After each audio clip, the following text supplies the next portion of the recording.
राजीव रंजन जी, बिहार में एक तरफ हिंसा का दौर, राम भक्तों पर हिंसा और नीतीश कुमार की इफ्तार पार्टी, आपको नहीं लगता कि ये आप जिस वोट बैंक को लेकर चले थे उसमें अति पिछड़ा और अति दलित था, उनके ऊपर भी प्रहार हुआ है रामनवमी के दिन, और आपने देखा किस तरह की सिचुएशन बनी।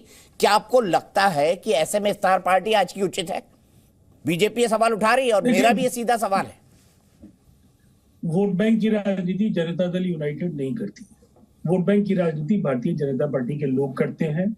सोशल इंजीनियरिंग, पिछड़े अगड़े और जिस तरह से टिकटों का वितरण उनके यहाँ होता है, उनके यहाँ कौन वैश्य होगा, कौन सवर्ण होगा, कौन पिछड़ा होगा, ये सियासत तो वो करते हैं। ये अलग बात है कि मुसलमानों को लेकर उनके दोहरे मानदंड हैं। अल्पसंख्यक प्रकोष्ठ के जरिए वो अल्पसंख्यक क्षेत्रों में किए गए कार्यों का हवाला देते हैं। दूसरी तरफ वो अटल बिहारी वाजपेयी जी के दौर में जो देश के सभी तबकों को साथ लेकर चलने की परंपरा थी, वहां इफ्तार भी होते थे और अन्य ऐसे आयोजन भी होते थे जिसमें अन्य धर्मों के लोग भी शामिल हैं। बिहार में जो सुशील मोदी जी के पिछले 3 दशक के इफ्तार को लेकर के अगर भारतीय जनता पार्टी कोई सफाई दे पाए कि अगर इफ्तार को लेकर इतना ही इनके अंदर दर्द है तो फिर अपने नेता सुशील मोदी के खिलाफ क्यों नहीं कोई कार्रवाई करते हैं, या उनसे क्यों नहीं इस तरह की मांग करते रहे कि उन्हें इफ्तार नहीं करना चाहिए। देखिए, बिहार में सभी तबकों को लेकर नीतीश कुमार जी चलते रहे हैं और इसीलिए ये इफ्तार उसी तरीके से देखा जाना चाहिए। राजनीतिक चश्मे से देखने वाले लोगों को पूरी आजादी है, वो देखें, ठीक है, लेकिन उनकी हाँ ठीक है। प्रेम शुक्ला जी, मेरा सीधा सवाल, वो कह रहे हैं कि आप आज हमारे इफ्तार पर सवाल उठा रहे हैं, इससे पहले सुशील मोदी तो इफ्तार करते ही रहे। देखिए, सवाल इस बात का है कि जब बिहार दंगों की आग में जल रहा है तब दंगा पीड़ितों को राहत दिलाने की बजाय श्रीमान नीतीश कुमार इफ्तार करके क्या संदेश दे रहे हैं? क्या नीतीश बाबू रोजा रख रहे हैं कि रोजा रख के रोज इफ्तार करना पड़ रहा है उनको? इफ्तार की दावत देने के लिए पहले बेचारे जो रोजेदार हैं, उन रोजेदारों के घरों को जो आग के हवाले दंगे में कर दिया गया है, जो लोग जेल पहुंच गए हैं दंगा करके, और जिन लोगों के खिलाफ कार्रवाई की जानी चाहिए थी और आपकी पुलिस ने कार्रवाई ना की, जिसके कारण वहां दंगे भड़के, राम भक्तों पर आपने जो है एक वर्ग विशेष के लोगों को पथराव करने के लिए जो आपने छूट दे दी, तो स्वाभाविक तौर पर सवाल पूछा जाएगा कि साहब, जैसे कहा जाता है कि जब रोम जल रहा था तो नीरो बांसुरी बजा रहे थे, उसी तरह से कहना पड़ेगा कि जब बिहार जल रहा था दंगे की रफ्तार से, तब श्रीमान नीतीश कुमार दावते रोजा इफ्तार में बिजी थे। तो ये सवाल इसलिए नहीं है कि आप रोजा इफ्तार कर क्यों रहे, प्रश्न क्या है? क्या बिहार में दंगे नहीं हैं? और क्या दंगों के समय आपको राहत देने के कार्य में जाना चाहिए कि इफ्तार करना चाहिए, दावत उड़ाना चाहिए? शोक के अवसर पर दावत उड़ाने की परंपरा, इसका विरोध किया जा रहा है। ठीक है, शोक के अवसर पर दावत उड़ाने की परंपरा। चितरंजन गगन साहब, दोनों तरफ के लोगों को नुकसान हुआ है, हिंदू पक्ष को भी, मुसलमान पक्ष को भी। सवाल यह है कि आपकी मुस्लिम तुष्टीकरण की राजनीति के चलते, ये आरोप बीजेपी भी लगाती है और ये शब्द मेरे भी हैं, इसी के चलते तो वहां पर दंगा हुआ। वरना बीजेपी जब तक शासन में थी इस तरह की कोई घटनाएं नहीं देखने को मिली। जब नीतीश कुमार जी बीजेपी के साथ मुख्यमंत्री थे, एक आध दो घटनाओं को छोड़कर। दीपक जी, बिल्कुल सही आपने कहा कि जब भाजपा सरकार में थी तो दंगा नहीं होता था। वही सवाल है, भाजपा जब सरकार से अलग हो गई, जब उससे यह दिखाई पड़ रहा है कि 2024 में जो उसका आंतरिक सर्वेक्षण हुआ और उसमें जब उसको खबर मिली कि 2024 में बिहार में मेरा स्थिति बहुत ही दयनीय होने वाला है, उसके बाद तरह तरह के साजिश किए जाने लगे। पहले जो है सो बिहारी और मद्रासी का सवाल उठाया गया कि यहाँ तमिलनाडु में बिहारियों के साथ जुल्म हो रहा है। वह जब इनका मिशन फेल हो गया, तब उसके बाद में यह जो है सो रामनवमी के अवसर पर ऐसा माहौल बनाना चाह रहे थे कि यहाँ एक मैसेज जाए कि हाँ साहब, बिहार जो है शांत है और नीतीश कुमार को कैसे बदनाम किया जाए, बिहार को बदनाम किया जाए।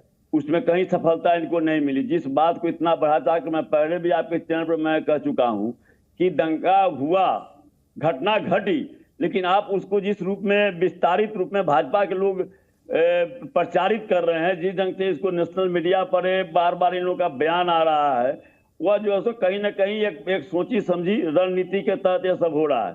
और तुष्टीकरण की बात, तुष्टीकरण में न राष्ट्रीय जनता दल विश्वास रखी है, महागठबंधन के कोई भी घटक, चाहे जनता दल यू हो, कांग्रेस हो या जो लेफ्ट पार्टी है, कोई उसमें विश्वास नहीं रखती है। हम बिहारियों की बात करते हैं, हम आम लोगों की बात करते हैं।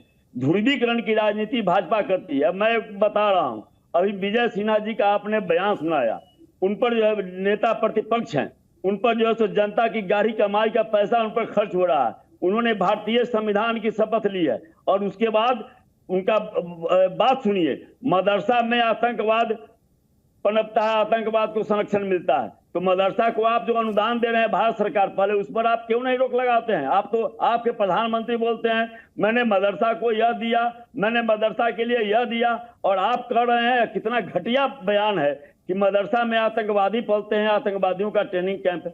यह भारतीय संविधान की शपथ लेकर और हिंदू और मुस्लिम करते हैं, यह जो कभी भी शांति की अपील की इनके द्वारा किया गया? कभी नहीं, केवल आग में घी लगाने का प्रयास किया गया, बिहार को जलाने का प्रयास किया गया, और छटपटाहट वही है बिहार को जलाने का प्रयास। संगीत रागी जी वो कह रहे हैं कि भाई बीजेपी और उससे जुड़ा ही संगठन दावा कराते हैं। और फिर इसी बात को लेकर मैं असीम वकार के पास जाऊंगा। एआईएमआईएम बड़ी पार्टी रही और लोग कहते हैं कि एआईएमआई ने उनकी पार्टी जो सीटें जीती ओवैसी साहब की, अगर वो सीटें आरजेडी जीत लेती तो वो सरकार में आ जाती। ये समीकरण भी हमको उस वक्त देखने को मिला था। मैं इस वक्त आपको बता दूं, बिहार में काबा के बाद यूपी में काबा गाने वाली नेहा सिंह राठौर जी हमारे साथ जुड़ गई हैं। नेहा जी से हम गाना सुनेंगे। राजनीतिक बहस में इनको लाना उचित नहीं है, तो मैं सीधे सबसे पहले संगीत रागी जी आपके पास चलता हूं। और मेरा सीधा सवाल आपसे है कि संगीत रागी जी, आरोप ये लग रहा है कि बीजेपी तो दंगा कराती है, सरकार से बाहर हुई, देखिए दंगा करा दिया, गगन साहब का आरोप है, और यही आरोप तमाम आपके विरोधी दल आप पर लगाते हैं। देखिए दीपक जी, दंगा वहाँ होता है जहाँ मुस्लिम आबादी बहुसंख्यक होती है।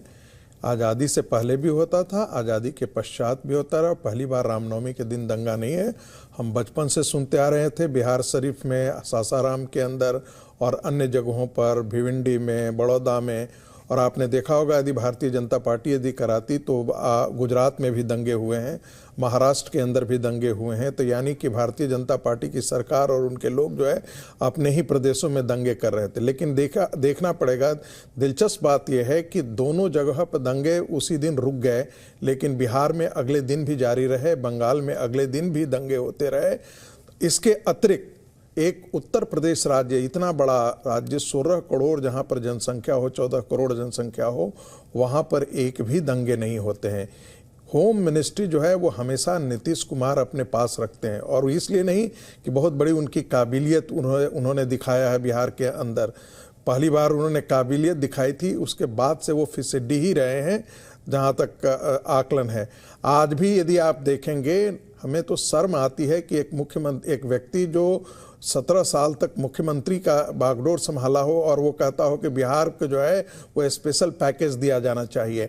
आज भी अनएम्प्लॉयमेंट दर जो है वो बिहार के अंदर जो राष्ट्रीय दर है उससे कम से कम दुगनी है, दुगनी। मैं फिर गंभीरता से कह रहा हूँ, इसका नतीजा ये है कि बिहार को आपने गटर में डाल रखा है, और गटर में डालने का सबसे बड़ा काम जो है वो नीतीश कुमार ने किया है। जी, उसकी सहयोगी बीजेपी भी रही लंबे समय तक। देखिए, अगर बिहार गटर में है तो उसके लिए बीजेपी भी उसकी जिम्मेदार है। मैं तो बीजेपी पर भी ये सवाल उठाते रहा हूं, बिल्कुल सवाल उठा रहा हूं कि एक ऐसे काहिल आदमी को आपने मुख्यमंत्री दिया, जबकि आपके वोटों की संख्या ज्यादा थी, आपकी जीत की संख्या ज्यादा थी। इसके बावजूद भी आपने नीतीश कुमार जैसे व्यक्ति को, अहंकारी व्यक्ति को आपने मुख्यमंत्री बनाया, जिसका डेवलपमेंट मॉडल कुछ है ही नहीं। यदि आप अनएम्प्लॉयमेंट देखने, इंडस्ट्रियल एरिया थे बिहार के अंदर, वो सारा बैठ गया इंडस्ट्रियल एरिया। मैं एक रिएक्शन एआईएमआईएम का ले लूं, आपके पास बिल्कुल रिबटल के लिए आऊंगा। लॉजिकल जवाब आपकी तरफ से ही बनता है,